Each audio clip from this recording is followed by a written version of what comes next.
Another pay-per-view in the books. Another 100% accurate prediction rate in the books. I have proven once again that I have the best prediction rate in all of MMA YouTube. I made a 3-legged parlay for this card because there were only 3 fights worth talking about, and it turned out there were actually only 2 worth talking about because that co-main event was a complete travesty, and I should have casted some light upon the lesser known fighters on this card because most of them performed. Up until the co-main event of Valentina Shevchenko versus Alexa Grasso, this was an amazing card.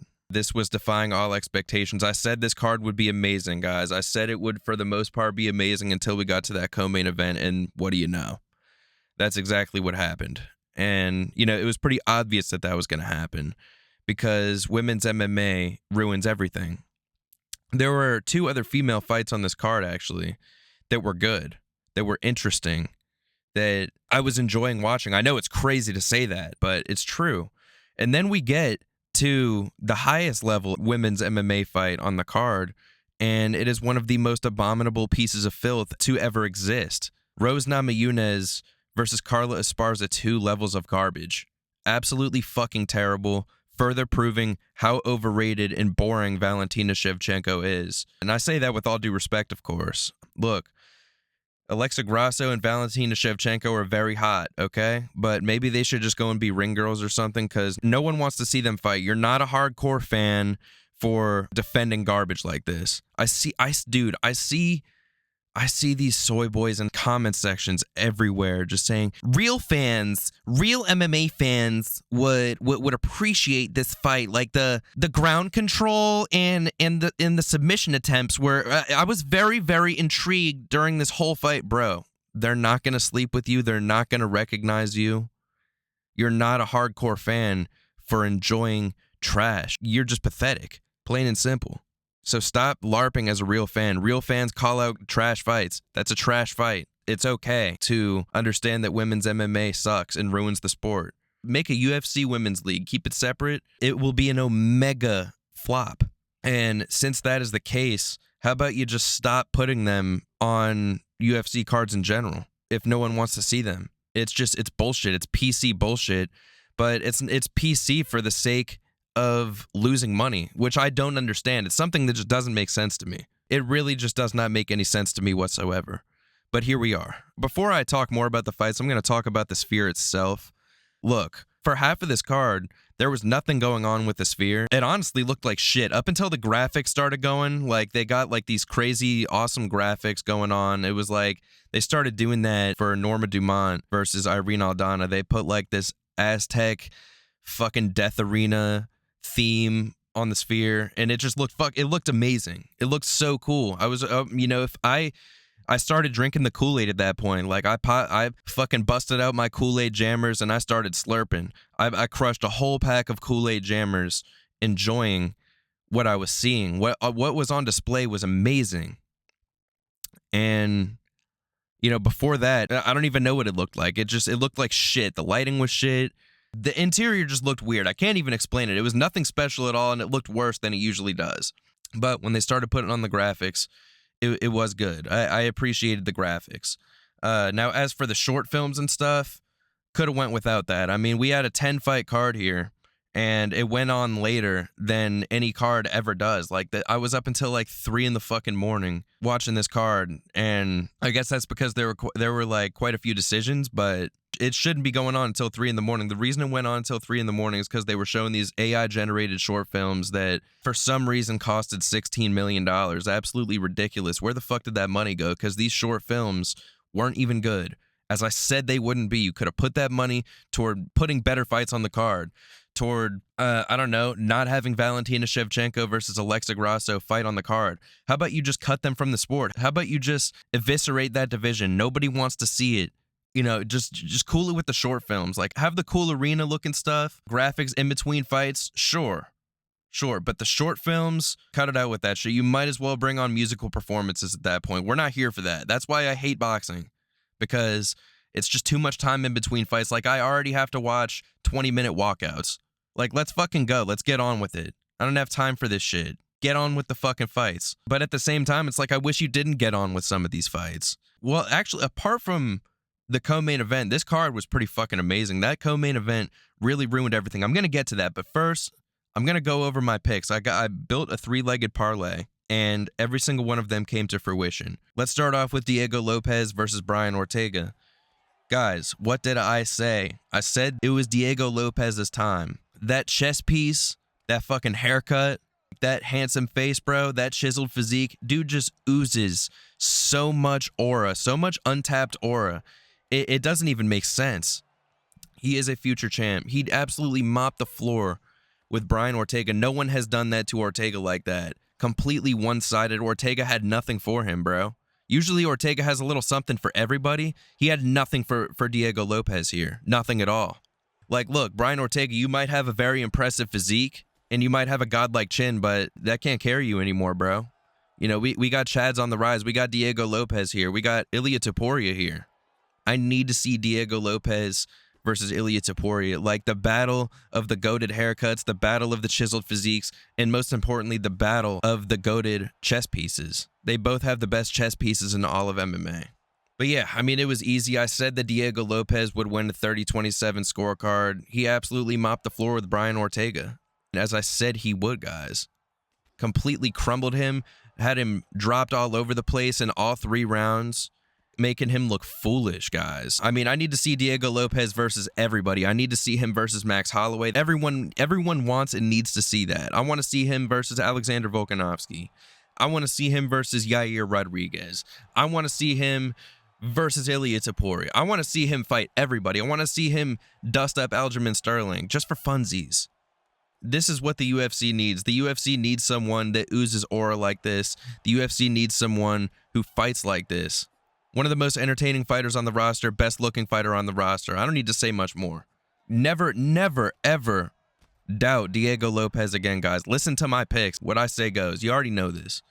But yeah, I love seeing Diego Lopes dominate and just ooze greatness as he does. Just amazing. Next, we're going to move on to the tragic co-main event. I predicted that Valentina Shevchenko would get a 50-45 over Alexa Grasso, to everyone's detriment, and yeah, it turned out to be the most boring, irrelevant fight, arguably in UFC history. This fight was so fucking boring, so irrelevant, so disgraceful that it had me and my boys in my living room talking about fucking cartoons, fucking reminiscing on childhood experiences and shit. Like, over here just talking about anything other than paying attention to the fucking screen.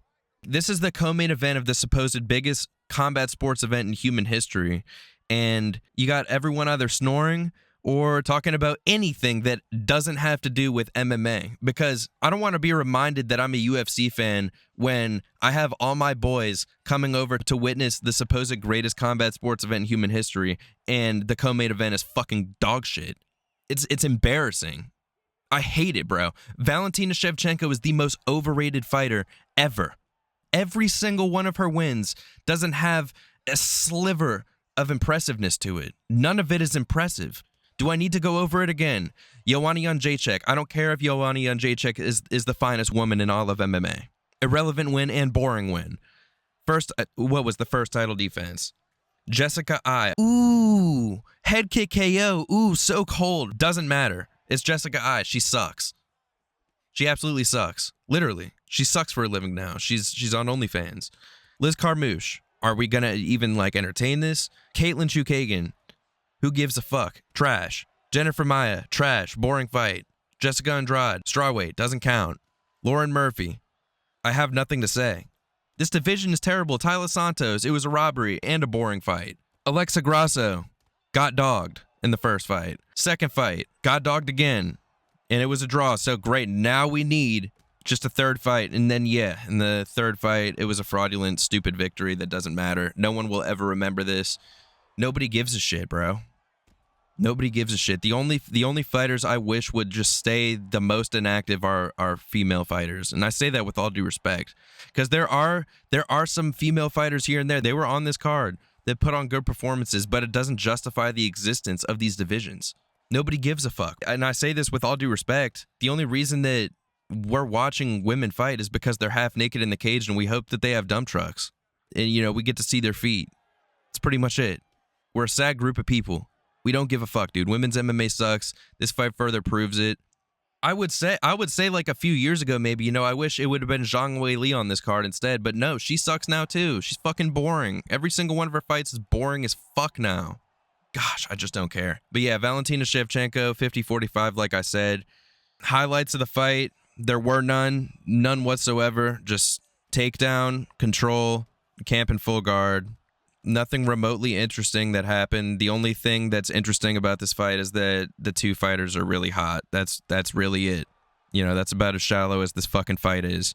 So yeah, moving on to the main event, guys. My prediction was that Merab would dominate Sean O'Malley, break him, and that's exactly what happened. I said that he would put on a very similar performance that Belal Muhammad put on Leon Edwards, and that's exactly what happened. This is why I'm a huge fan of Merab. This is why I respect him so much. I said that he's the biggest threat to Sean O'Malley, and he proved to be so. He inflicted just a horrific amount of damage on Sean O'Malley. Sean O'Malley will never recover. His body will never recover, and his soul will never recover from this destruction. Merab is one of the most entertaining fighters on the roster. I would say he's up there with Belal Muhammad. We have a bantamweight Belal, and this is best case scenario. This is the best era of UFC champions that we have right now. Just pure electrifying greatness in all of these divisions. It's best case scenario for the UFC that we have Merab and Belal as champ at the same time. And throw Alexander Pantoja in there. Like, we got a trifecta of fucking barn-burning greatness. And I know for a fact that Merab is going to fuck up Umar Nurmagomedov. Umar Nurmagomedov is a fraud, and Merab is right. He does not deserve a title shot. Davison Figueiredo does. And I hate that that fight needs to take place. I hate that I need to see Merab versus Davison Figueiredo because it's just two of my goats going up against each other, and it makes me sad. I don't want to see that. That's the last thing I want to see, but I want to see it because it's just going to be such a good fucking fight.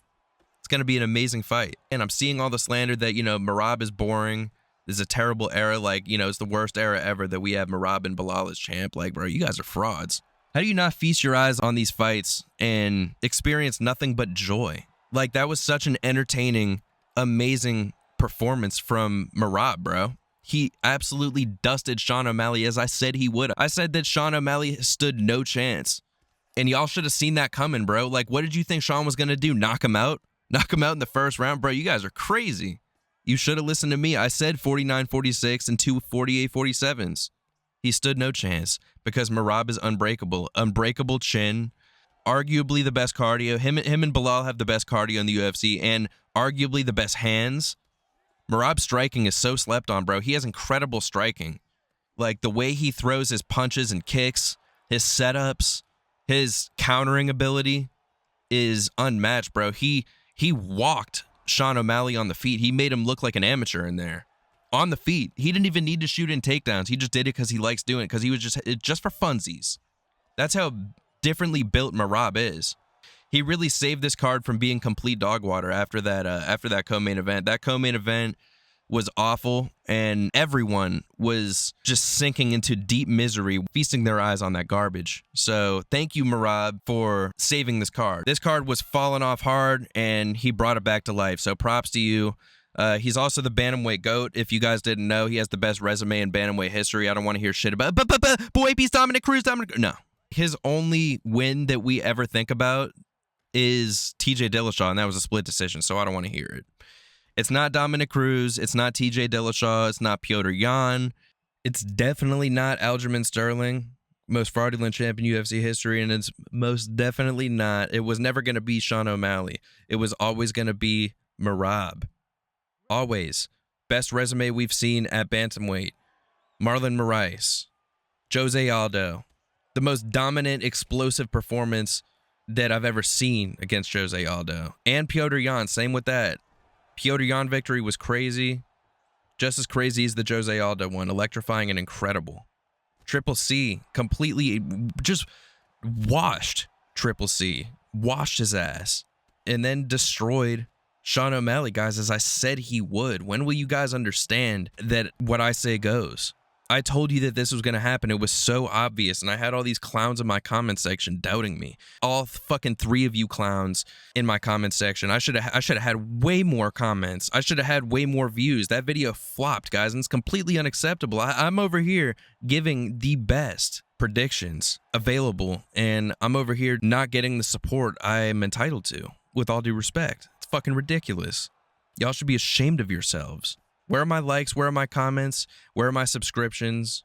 Where are my notification bell rings? Where are the duplicated accounts and duplicated set actions? I don't know. It's crazy. But yeah, Merab, nobody beats Merab. We have a Belal at bantamweight. This is best case scenario. I'm so happy that we have Belal and Merab as champs. Like, Merab is pretty much just Belal, except he has the correct religion, which makes him arguably even better. I'm officially declaring that Merab is now my favorite fighter. He has proven to be one of the greatest talents we have ever witnessed in the octagon. 100% natural, not on EPO, incredible physique, incredible nose, bro. And I'm so happy that he silenced all of those clown wig wearing fucking scrawny vaping queers, bro. O'Malley fans are so irritating, and I'm glad that he shut them all the fuck up. They're nowhere to be found. But yeah, guys, that's the card. You guys are welcome for all of these 100% accurate picks. You guys are welcome for my wisdom. I give you my wisdom free on a silver platter. And what do I get in return? I get flopped videos. I get not enough likes. I get not enough subscriptions, not enough comments, no shares, no duplicated accounts, no duplicated set actions. So why don't you guys thank me by doing all of those things, by liking, commenting, subscribing, sharing, hitting the notification bell, duplicating accounts, duplicating set actions. Why don't you go ahead and do that?